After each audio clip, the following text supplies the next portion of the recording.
Um dia, 5 mulheres se reuniram para orar. E elas começaram a orar para que Deus levantasse homens e mulheres na igreja, novos pastores. E elas começaram a orar. Tinha um horário marcado. Toda semana se reuniam para orar. E o que elas não perceberam é que Deus estava preparando elas e preparando seus próprios filhos para serem pastores. Um deles é o pastor Werner, outro é o pastor Marcos e outro sou eu. Fruto de oração. E você é fruto de oração de alguém. Porque alguém orou por você.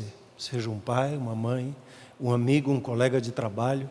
A oração, ela abre os céus. Ela manifesta o reino de Deus. Quando você diz, Pai, os céus se abrem, porque encontrou um coração aberto. Os corações abertos têm céus abertos sobre a sua vida. E eu fico me perguntando um pouquinho nesses dias, o que esse tempo que nós passamos, esses meses, março, abril, maio, junho, julho, agosto, entramos em setembro, e aí a nossa prefeitura diz, vamos levar o grau de perigo por mais um tempo, mais 2 semanas, segura a onda. Menos festa, menos contatos, se mantém um pouquinho usando máscara, usando gel, mas o que isso está fazendo conosco? E uma das coisas que eu percebo e eu percebi nesses dias, é que nós estamos olhando para nós mesmos, para as nossas famílias, queremos proteger os nossos, e os outros se cuidem, eu vou cuidar da minha turma aqui. E nós ficamos olhando para nós mesmos, para as nossas limitações, os nossos medos. E é bom se cuidar, mas usamos a máscara por quê? Para nos cuidar ou para cuidar do próximo? É para cuidar do próximo. Por que nós passamos gel? É para cuidar do próximo. Por que nós mantemos distância? Para cuidar do próximo. Para que ele seja guardado e abençoado.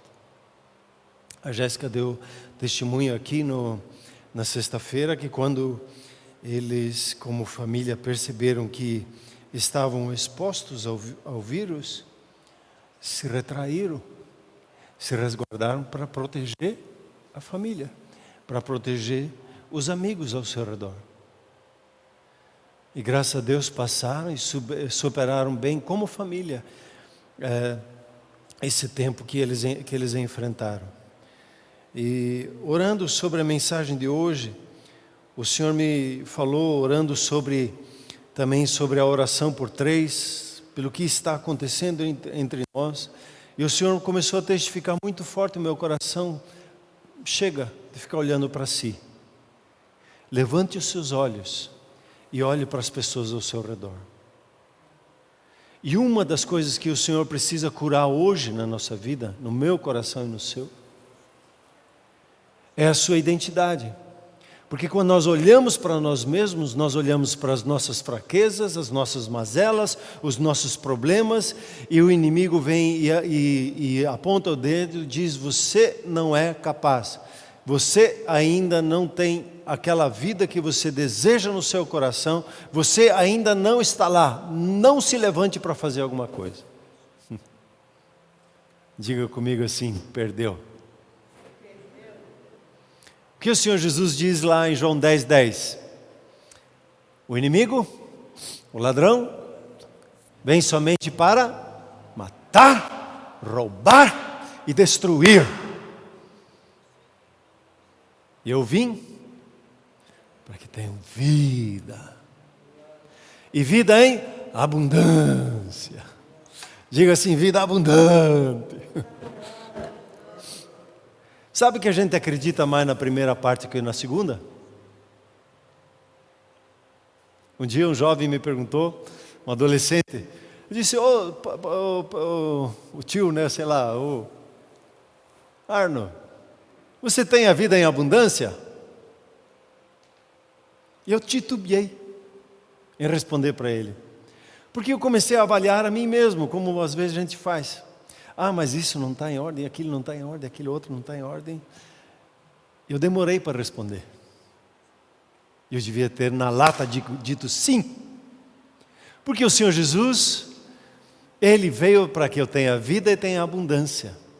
Mas aí deflagra-se um problema sério que nós temos, e que o Senhor me mostrou nesses dias, que nós idealizamos demais o perfeito. A vida perfeita, uma vida sem problemas, uma vida plena, sem dificuldades. E aí quando eu alcançar essa vida, aí eu vou ter a vida em abundância. Mentira! Porque é na fraqueza que a vida de Deus se manifesta, o poder de Deus se manifesta. É na sua limitação que está a vida para se manifestar. Não é no idealizado, no perfeito. Não sei, acho que nós como pastores, na nossa pregação, o inimigo talvez sussurrou dentro de nós, que nós só temos a vida quando alcançarmos o ideal. E esse ideal, Jesus, Ele viveu no meio da fraqueza. Ele viveu no caos às vezes. E Ele estava ali no meio. Porque a luz, ela brilha onde? Na escuridão, nas trevas. A vida se manifesta onde?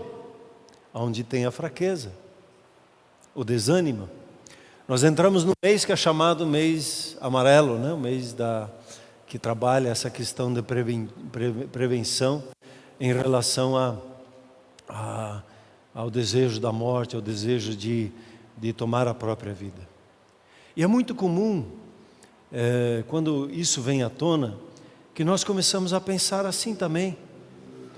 E às vezes, em vez de impedir,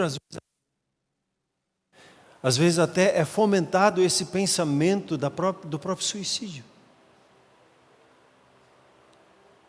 E você e eu, o inimigo, o que ele quer fazer? Ele quer matar a sua vida, ele quer roubar a sua vida, a sua fé em Jesus, ele quer destruir qualquer construção que o Espírito Santo esteja fazendo de você, para que você não creia que você tenha vida. Ela está aí na sua vida. O Espírito Santo que veio e morou na sua vida está aí. Diga isso, diga um aleluia forte aí em casa. Diga um aleluia, é isso aí. Eu tenho a vida e a vida está em mim. E do meu interior fluem rios de água viva. A palavra de Deus, ela flui ali. A luz, a palavra de Deus, ela vem no meio do caos para gerar a vida. No medo de nossas lutas e limitações é que manifestamos a vida em abundância. E aí eu quero te convidar a ser crente, a crer na palavra do Senhor, que diz que Jesus veio na sua vida e lhe deu vida e a deu em abundância. Você tem de sobra para você e de sobra para dar para os outros. A vida de Deus, ela está na sua vida. Não aceite a mentira do inimigo que diz: quando você tiver situações perfeitas, filhos perfeitos, igreja perfeita, trabalho perfeito, finanças perfeitas, aí então você terá a vida. Mentira, não é assim. Você já tem a vida e vai manifestar a vida nas finanças. Manifestar a vida nas finanças limitadas, manifestar a vida numa dificuldade com um filho, com uma filha. Vai manifestar a vida quando pensamentos de morte vêm e você diz: não, eu tenho a vida e a tenho em abundância, ela está na minha vida. Eu rejeito o espírito de morte, eu rejeito o espírito de decepção. Esses dias, há 2 semanas atrás, o Senhor começou a tratar comigo sobre decepção. E eu percebi, olhando de repente ao meu redor, que encontrava muitas pessoas decepcionadas. Dentro da igreja e fora da igreja. Pessoas decepcionadas. E quando nós temos e visualizamos esse ideal, o que acontece? Nós nos decepcionamos, que parece que a gente nunca alcança. Às vezes pega no pé do pastor: hoje Deus vai te falar, beleza, vai me falar.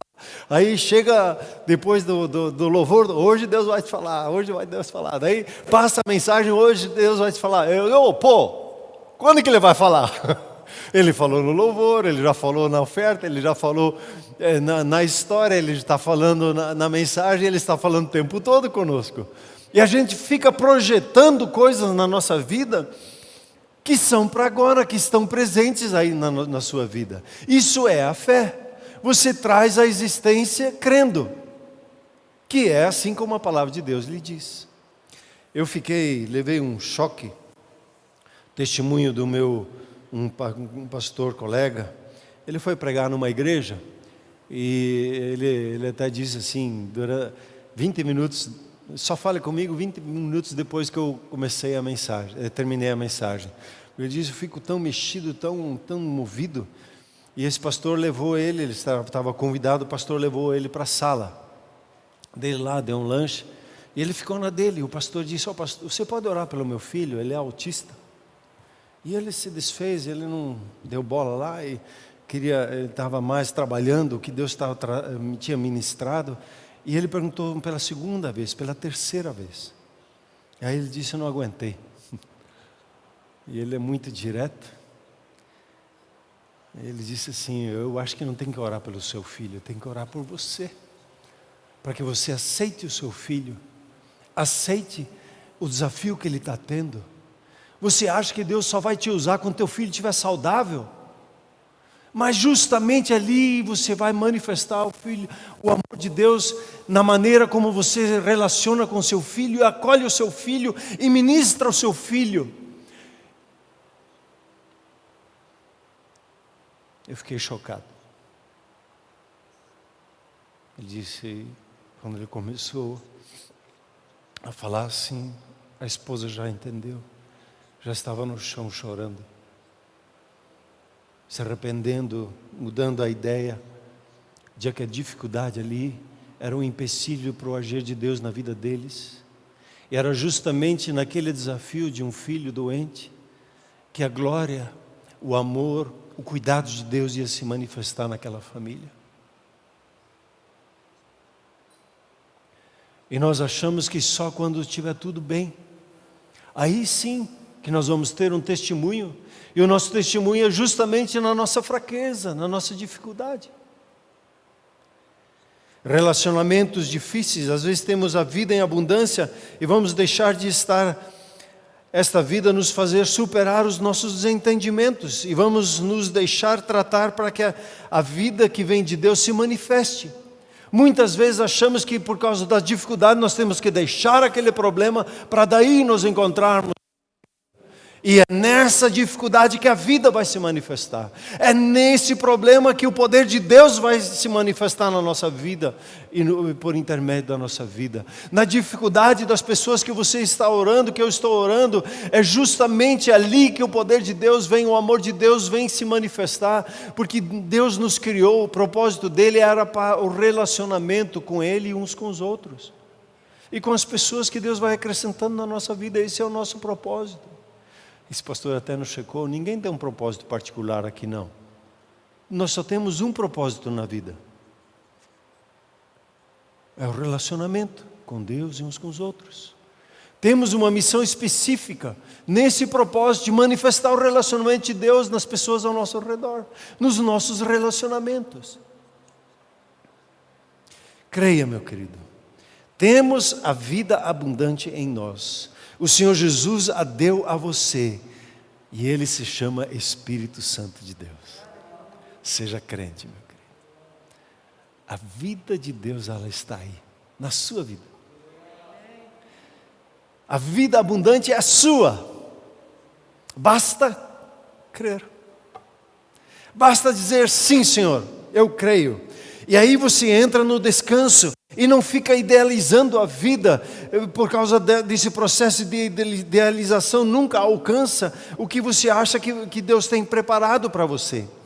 Agradeça por sua vida, por seus desafios e reconheça Deus em meio à escassez, em meio à dificuldade e transforme aquela situação em um lugar de vida.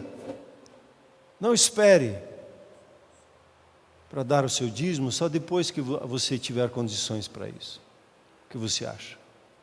Comece a dar no pouco, vá crescendo. Firme o testemunho de Deus na sua vida, mostrando que como da escassez Deus te leva para a abundância. Esses dias o pastor, ele disse, ele tinha sido arrebatado, e ele estava numa sala. E ele estava numa sala e disse, estava no hotel, agora estou aqui. E ele ficou olhando um carpete marrom, tudo vazio. De repente ele olhou para o canto assim, moedas de 10 centavos apareciam. Isso é estranho. E aí ele ficou olhando, observando aquele fenômeno. E aquelas moedinhas de 10 centavos, elas começaram a se multiplicar. E de repente ele disse, eu continuei a olhar, e aquelas moedinhas viraram pepitas de ouro branco, de ouro amarelo. E ele ficou, de repente, aquilo terminou. E ele, como que ele diz assim, parecia que eu estava no 20º andar, eu fui lançado para o 10º andar, assim na minha cama. Ele se acordou, pensou que tinha quebrado a cama. Deus trabalha no pequeno. O ouro dele está nas pequenas coisas. Aquele que às vezes aquilo que a gente despreza, ali está a vida.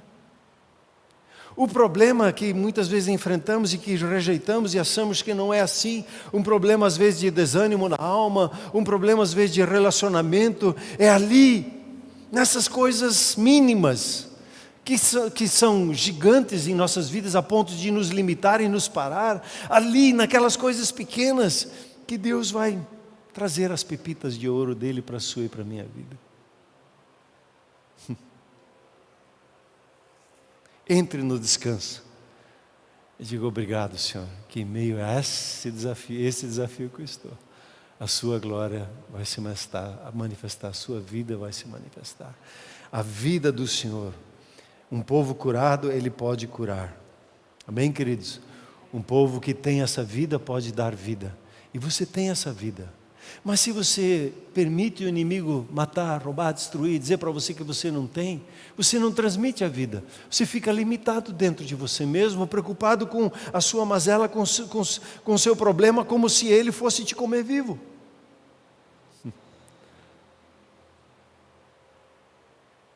A vida de Deus está em você, deixa ela fluir. Como é que começa, pastor? Com a gratidão, curando outras pessoas, abençoando, orando por outras pessoas. Nada que cura mais na nossa vida do que orar por outros, servir outros, cuidar dos relacionamentos, manifestar o amor de Deus a outros.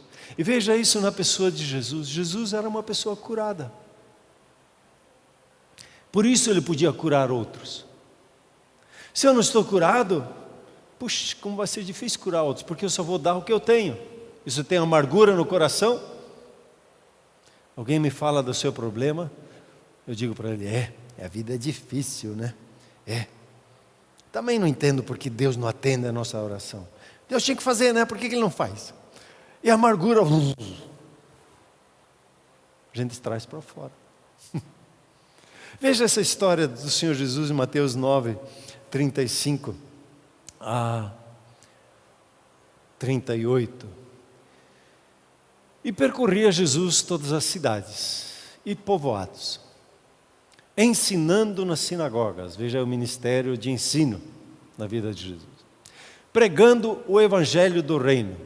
Pregando aqui é proclamar, é anunciar. Como que eu estou dizendo para você? A vida está em você. Está pregando. Aí estou ensinando. O evangelho do reino, a boa notícia da manifestação do reino de Deus em nossas vidas. E aí ele foi curando toda sorte de enfermidades e doenças na vida das pessoas. Ministério pastoral, né? Vai lá, ora, cura. Veja adiante. E aí parece que Jesus deu uma parada no trabalho dele. Ele fez aquele trabalho. E aí ele sentou, descansou um pouquinho. Vendo as multidões,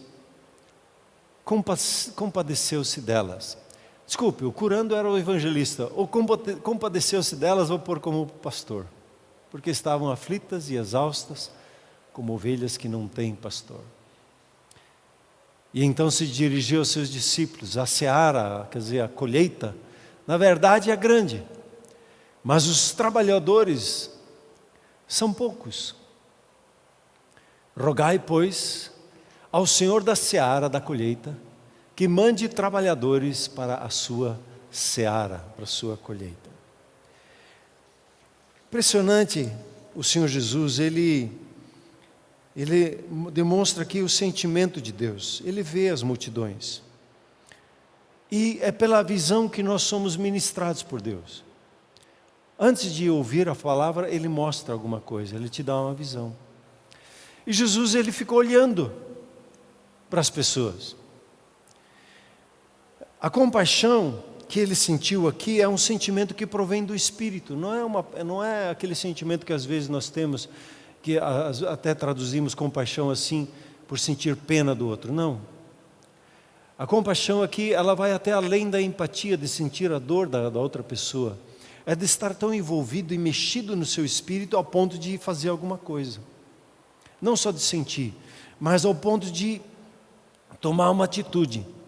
E esse sentimento surge quando nós olhamos as pessoas do ponto de vista de Deus.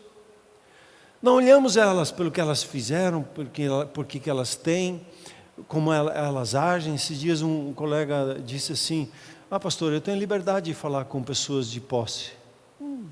Para mim tanto faz. Porque ele olha diferente para as pessoas.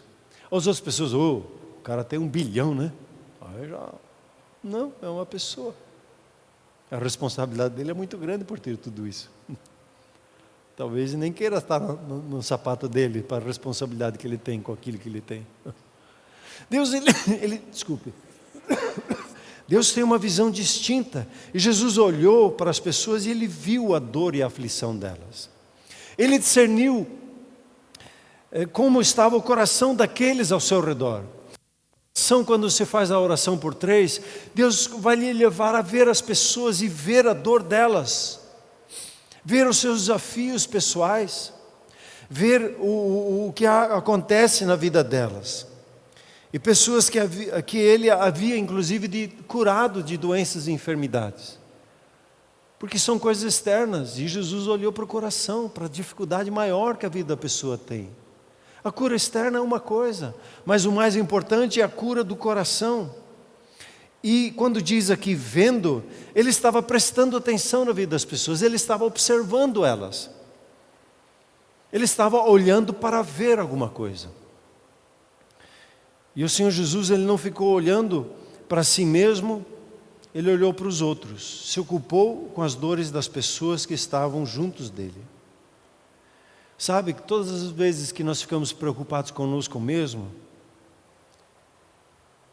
nós estamos em perigo de entrar em depressão, em decepção.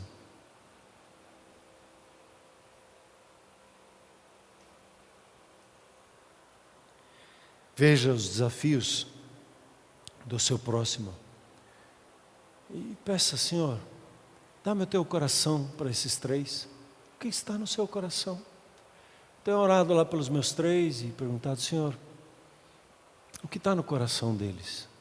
Ele ainda não me falou, mas está construindo alguma coisa dentro de mim pela oração para com eles. O Senhor Jesus, Ele, olhando as pessoas, e elas estavam aflitas e exaustas, por quê? Por que elas estavam exaustas e aflitas? Porque elas não tinham pastor. Não tinha alguém que olhava por elas e acolhia elas. E quando nós olhamos ao nosso redor, nós vamos encontrar pessoas que estão aflitas e exaustas porque não tem pastor.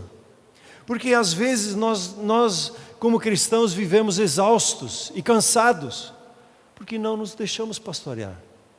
Achamos que nós mesmos temos que resolver. E quando que no relacionamento com o nosso pastor, com o nosso apacentador, com o nosso coordenador, com aquele que nos apacenta, é que nós vamos encontrar o alívio que precisamos. Eu preciso me relacionar com o meu pastor. Esses dias o meu pastor disse, puxa, faz tempo que a gente não conversa, a gente precisava conversar um pouquinho mais. Disse, parece que depois que começamos a trabalhar junto, nós nos distanciamos. E eu fui orar e dei uma palavra para ele, ele agradeceu, ele já abriu o coração, pude orar por ele, ele orou por mim, e nós nos fortalecemos. Quando o Senhor Jesus fala aqui em pessoas aflitas, essa palavra significa estar enfraquecido ao ponto da exaustão. Quando a gente faz assim, fraco, cansado, desanimado, sem esperança, sem perspectiva, onde é que isso aqui vai dar, onde é que nós estamos? Diz exausto, e aí já piora mais ainda, está lançado ao chão, quase que me joguei. Está no chão, está na lona, como às vezes a gente diz, sem forças para reagir. E hoje, quando você e eu nós olhamos ao nosso redor, as pessoas às vezes ostentam um riso, às vezes ostentam uma força. Quando você vai olhar o coração, ele está assim, exausto, aflito. A pessoa está tentando com as suas técnicas de autoindução, de autoajuda, tentando se manter em vida. E a visão de Deus, que ela é profética, quando Ele olha para essas pessoas, Ele vê uma grande colheita, uma grande oportunidade. A colheita, ela está pronta para ser recolhida. Quer dizer, as pessoas querem a manifestação do reino de Deus. Elas querem a paz, elas querem a justiça e elas querem a alegria do Espírito Santo que está na sua vida. Está na sua vida a paz, a justiça de Deus, que te diz você é um filho amado, tem um prazer na sua vida. E a alegria do Espírito Santo.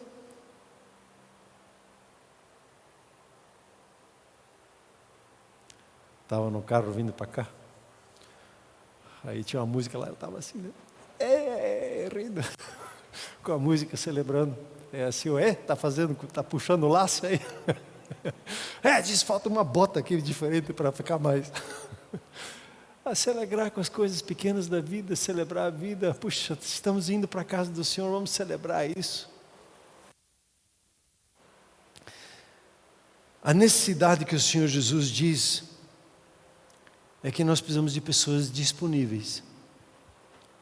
Isso são os trabalhadores, os pastores, pessoas disponíveis, você e eu, que se vão dar o serviço de orar por essa pessoa e de abençoar essa pessoa que Deus coloca no seu coração. De não dizer para ela, você vai para o céu ou para o inferno? Acho que você vai para o inferno, você é um pecador. A boa notícia é que Deus te ama e tem um plano maravilhoso para a sua vida.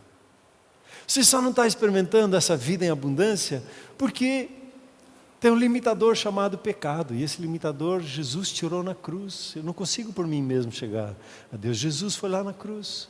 Quer aceitar Jesus?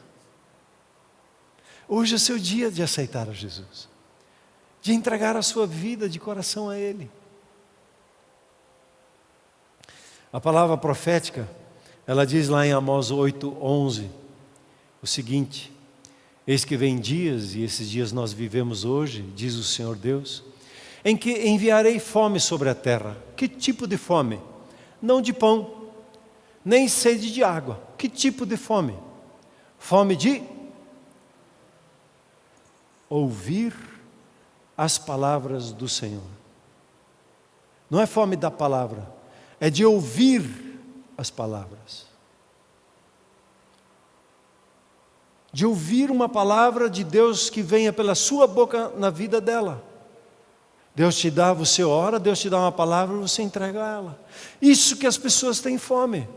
Elas não têm fome em doutrinas, ela não tem fome porque pode e não pode fazer por leis e ordens. Elas não têm fome por uma instituição. Elas têm fome de ouvir a palavra de Deus que Deus coloca na sua boca. Simples às vezes de dizer, Deus ama a sua vida, Deus tem prazer na sua vida. Como assim tem prazer na minha vida? Tenho isso aqui. Não, Deus tem prazer na sua vida. Jesus pagou isso aí já está resolvido na cruz. Deus tem prazer. Mas como assim Deus? Sim, Deus tem prazer.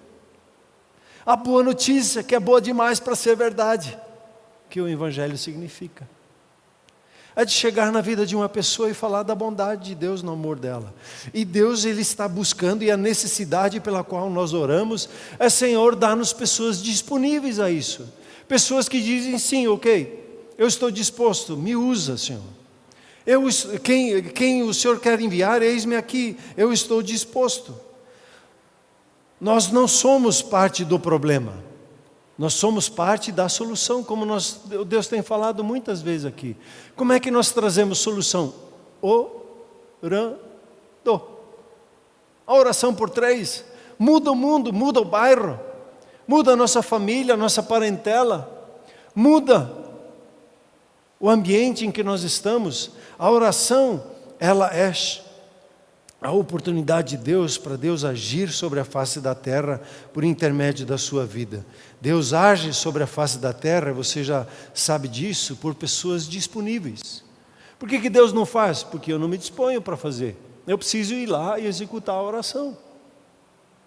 Eu estou cansado de ver pessoas orando: Deus faz isso, Deus faz aquilo, de pessoas perguntando por que Deus não faz. Esses dias ali, meditando em Josué, a dinâmica da conquista da terra, da herança, e Deus disse assim para eles: essa aqui é a terra de vocês, é a herança, pode tomar conta. Eles não ficaram lá esperando Deus fazer. Deus disse, Ele vai fazer. Deus disse: seja forte e corajoso, vai lá e conquiste. Eles tinham a palavra, mas quem tinha que degolar o inimigo era eles, que tinha que ir para a luta, para a guerra, se cansar lá e manifestar o reino. Não adianta ficar orando: Deus, livra, tira o diabo daqui. Nós temos que ir lá e degolar, romper as cadeias das trevas na vida das pessoas. Fazemos a partir da nossa oração e nos tornamos conquistadores por intermédio da oração. Já há 10 anos nós fazemos isso como igreja, a oração por 3. E um perigo que nós estávamos até conversando é de se acostumar: oração por 3. E eu tentei no mês de agosto, parecia que não conseguia avançar. Vamos fazer 21 dias, Deus disse. Aí nós vamos romper. Aí beleza, aí nós entramos num ritmo e começamos a avançar nos nossos preparativos. Concluindo, queridos, nós temos a vida em... Diga assim comigo: a vida abundante é minha. Diga para o seu vizinho aí na sua casa aqui: a vida abundante é sua. Isso, aponta o dedo. Agora pode apontar o dedo. Não existe uma vida ideal e perfeita. Não idealize isso. A vida que você tem é a vida perfeita, porque você anda em comunhão com Deus. Isso é perfeição. Ao relacionamento com Deus que é a perfeição, não tudo certinho, quadradinho, tudo no seu lugar, tudo na sua caixinha. Não. A perfeição está no relacionamento com Deus. Quando Jesus diz, sede perfeitos como o vosso Pai é perfeito, Ele fala desse relacionamento. Outra coisa, em meio aos desafios da vida, nos relacionamentos, a vida em abundância, ela está ali. E podemos manifestar em meio às limitações que se apresentam na nossa vida.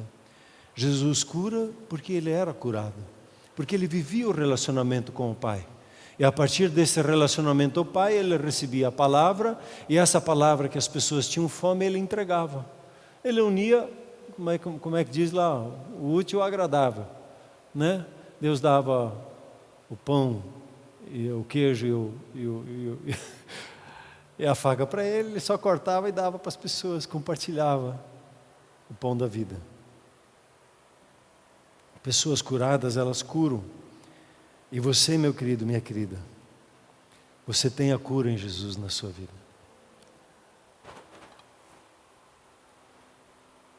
Você tem a cura do Senhor na sua vida. Você tem a solução de Deus na sua vida. Está aí, ela se chama Espírito Santo de Deus. O que nós precisamos é permitir que Ele comece a atuar na nossa vida. E Ele começa a atuar na nossa vida quando nós começamos a orar. Ele espera uma participação nossa. Quando você começa a orar, acontece o divino na sua vida. O mover do Espírito vem, Ele vai te dar visões, Ele vai te dar palavras. Ore em línguas, ore no entendimento. Comece a agradecer a Deus. E a vida de Deus que está na sua vida, veja aí, vem se manifestando. E você que enfrenta uma dificuldade muito grande na sua vida, essa é a hora de dizer: aqui e nesse lugar, eu vou manifestar a vida de Deus. Você tem dificuldade com o seu filho? Aqui nessa hora, decida: eu vou manifestar a vida de Deus no relacionamento com meu filho e com a minha filha. Eu vou dar tudo aquilo que Deus deu para mim na vida dele. Como é que Deus trata comigo? Me amando, derramando amor na minha vida.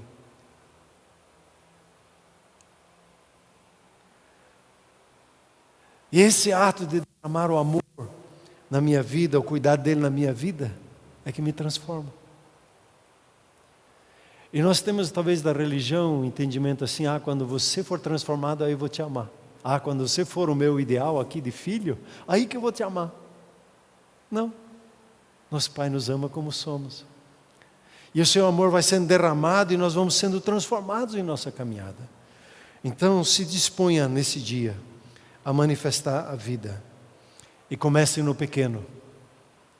Pense grande, o seu bairro inteiro, mas comece no pequeno. Orando por 3. E abençoando essas 3 pessoas. Vamos nos colocar em pé. Você que está em casa, eu quero te convidar a um tempo de oração. Peço que os músicos, os adoradores venham aqui à frente. Vamos orar juntos. Guarde as suas coisas lá em casa. Deixe as coisas um pouquinho de lado nessa hora. Talvez das coisas que esteja vendo, passeando. Venha um momento juntos para nós orarmos. Eu vou fazer a oração em primeiro lugar, assim, quero que você comece a agradecer pela vida abundante que está na sua vida. De você agradecer pelo que Deus já lhe tem dado. De você entregar aquilo que você acha que, puxa, aqui precisava de uma arrumadinha. Aqui precisava de um toque. E dizer: eu entrego, Senhor, isso nas tuas mãos. E aí, terceiro ponto, eu quero te convidar a você dizer: Senhor, eis-me aqui. Usa-me a mim. A vida que o Senhor me deu, eu vou derramar em outras vidas. A vida que o Senhor me deu, eu vou ministrar a outros por intermédio da oração. Amém? Por gentileza, feche seus olhos. Aqui na sua casa. Comece a agradecer ao Senhor. Agradeça a Ele pela bondade, o agir dEle na sua vida. Agradeça. Obrigado, Senhor. Obrigado, Senhor, que o Senhor tira essa venda dos olhos da vida perfeita que a religião tentou nos vender. Senhor, obrigado que o Senhor nos tem dado a vida e a vida em abundância. Obrigado que ela é toda nossa em Cristo Jesus. E nós cremos na sua palavra. Que tudo que o inimigo veio, matou, roubou e destruir, a sua vida reconstrói em nós. E nós recebemos essa vida em abundância. Dizemos sim, Senhor, obrigado, Senhor, obrigado. Obrigado pela vida que temos. E obrigado, Pai, que mesmo em meio às nossas lutas e dificuldades e limitações, a sua vida se manifesta justamente ali. Obrigado, Senhor. Obrigado, Senhor. Senhor, em meio da dificuldade da doença, nós entregamos ao Senhor. Entregamos ao Senhor em meio às dificuldades, ó Deus, de não entender algumas coisas, de ficarmos desanimados porque não entendemos. Nós entregamos diante do Senhor. Entregamos ao Senhor, ó Deus, relacionamentos que estão pesados e dificultosos em nossas vidas. Entregamos ao Senhor, ó Deus, aqueles ideais que nós construímos, fomos levados a construir. Senhor, eis-nos aqui, onde nós estamos, e na situação em que estamos disponíveis a manifestar a sua vida, manifestar o poder da cruz que quebra esse medo, essa insegurança, traz a vida da ressurreição em nossas vidas. Sim, Espírito Santo de Deus, nessa hora toma as nossas vidas. Aqui estamos como igreja, usa-nos, Senhor, nesses 21 dias, enquanto nós oramos pelos nossos 3. Manifesta a Tua vida em nossa vida, a Tua cura em nossa vida, para curarmos, para trazermos vida, para trazermos alívio, para trazermos ânimo, para trazermos a vida em abundância, a vida eterna, aquele que precisa ao nosso redor. Espírito Santo de Deus, eis-nos aqui, usa-nos, nada além do sangue, nada além do sangue. Nada além do sangue nós precisamos, que já foi derramado, que já é nosso. Bendito seja o seu nome. Exalte ao Senhor, engrandeça a Ele.